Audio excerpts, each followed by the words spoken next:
there's a hunger and a desire to win, but there's also something that's very poised and calming about doing it at home with the people that you love and the people that you want to go to battle with every single day. As they have been for the majority of the 2024 NBA season, the Indiana Fever were the talk of the women's basketball community on Monday. This was because White and the three current Fever players, Caitlin Clark, Aaliyah Boston, and Lexi Hull, had several sweet moments during the press conference announcing White as the team's new head coach. So why is right now the right time for you to return to Indiana?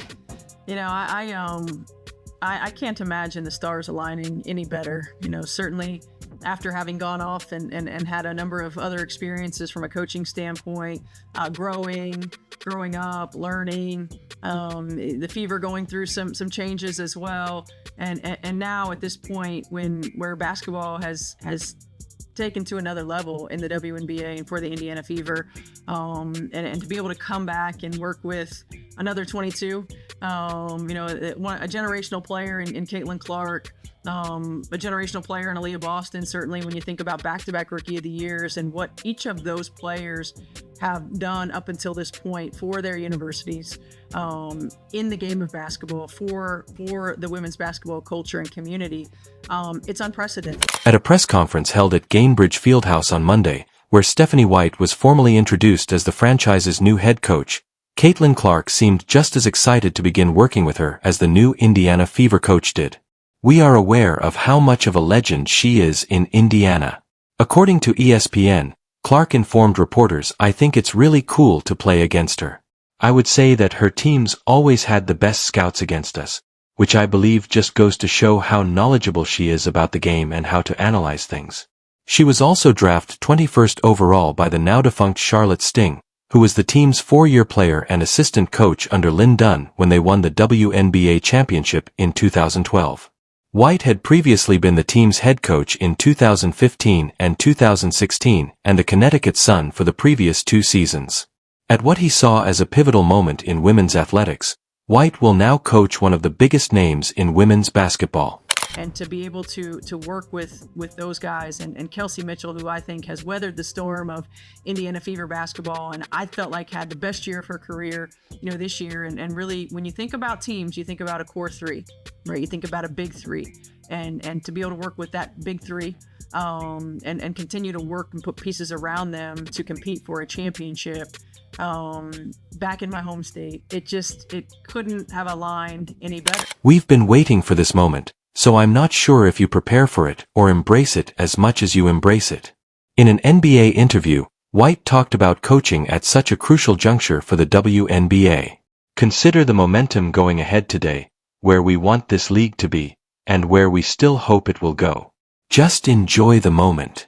There is a lot of optimism regarding the future of the franchise and this team right now, but the women's basketball community as a whole had reason to be optimistic on Monday when ESPN reporter Michael Vell published an article featuring Clark's intriguing remarks regarding possibly playing in the Unrivaled Women's Basketball League, according to Sports Business Journal's Tom Friend's report from October 31st. Although this was a fantastic result, Clark is leaning 6,040 to agree to play an unmatched role. Since Clark had not made her decision public until Monday's ESPN article, there has been a lot of conjecture over the league's ability to entice the indecisive Clark. Although Clark isn't saying much here and seems unsure, the fact that she's willing to admit that she's still debating it should pique fans' interest in Unrivaled. On Monday, Clark stated that she had no deadline in mind regarding the decision to play an Unrivaled. Vell wrote, "We'll see what Clark said of the decision to play an Unrivaled in the article. I don't know, just taking it as it goes, see if I want to play eventually." Happy Monday. Stephanie White, the new coach of the Indiana Fever for the WNBA season, has 2 duties that are comparable and wide-ranging. The first is to nurture the team's young talent, especially star Caitlin Clark, so that they can win games and contend for titles, which would be fantastic for the brand. 45 minutes to get there. It was nuts. It was insane.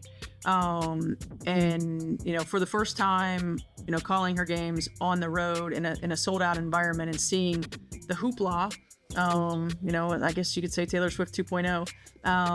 It was like, this is the moment that we've reached, and this could be the first time that we've seen the carryover from college to the WNBA. The rise of a star-studded rookie class LED helped the WNBA have its most successful season ever, with record attendance, broadcast ratings, retail sales, and general popularity. Naturally, Clark, the Iowa rookie, is the Tiger Woods of women's basketball, drawing in sponsors, fans, and the media who had previously shown only a passing interest. However, this can only continue, let alone grow, if Clark is playing at her best in terms of output and her unique style of play while Indiana is playing in important games and making a deep playoff run. White, a native of Indiana and previous prodigy, has been assigned to assist in making this happen. She has been the head coach of the Connecticut Sun, where she was voted League Coach of the Year in 2023, the Fever 2015-6 Vanderbilt in college, and she played 5 seasons in the WNBA. She also worked as a broadcaster for Clark's Iowa games and is aware of the potential White was disclosed to ESPN over the weekend, and I believe there was simply general excitement when I spoke with Caitlin last night. I've been watching Caitlin play since she was in the 8th grade, when I was coaching in the college realm and covering her games.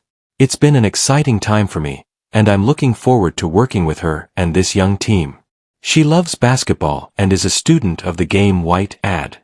She has been amazing in handling all of the attention. She just wants to play and win. I'm looking forward to coaching players like that and this young team and the next steps we take. The following phases are important. This season, Indiana ended their 7-year playoff drought, but White Sun defeated them in the opening round. The WNBA could use more, and the Fever wants more. And so to be able to be at this pivotal moment is incredible. I really can't put it into words, because when I coached that one, number 24 here, and we were starting this Indiana Fever franchise to now, this is what we've envisioned. And so to be able to be a part of it on this side and to help take it to another level, I'm incredibly excited and grateful. Clark has a notable impact on television ratings. The 2024 NBA Finals, even without Caitlin Clark, drew 1.6 million viewers, a 115% increase reported by ESPN. These numbers are astounding when you consider that NBA games on ESPN ABC TNT had an average of 1.56 million viewers in 2023-24 during the 2024 regular season, and Clark and the Fever appeared in 21 games with over 1 million viewers and 5 with over 2 million. According to ESPN, the WNBA Finals averaged 728,000 viewers in 2023. A year later, all games on ESPN ABC averaged 1.2 million viewers. A record 2.45 million people watched the WNBA draft, and a record 3.44 million watched the WNBA All-Star Game. As a result, there was an increase in revenue from ticket sales and advertising, and corporate sponsoring teams started using chartered flights. The WNBA has disclosed plans for San Francisco's future expansion. For a 27-year-old league that was previously struggling and heavily funded by the NBA, business is beginning to pick up in Portland and Toronto, with other cities vying for a spot.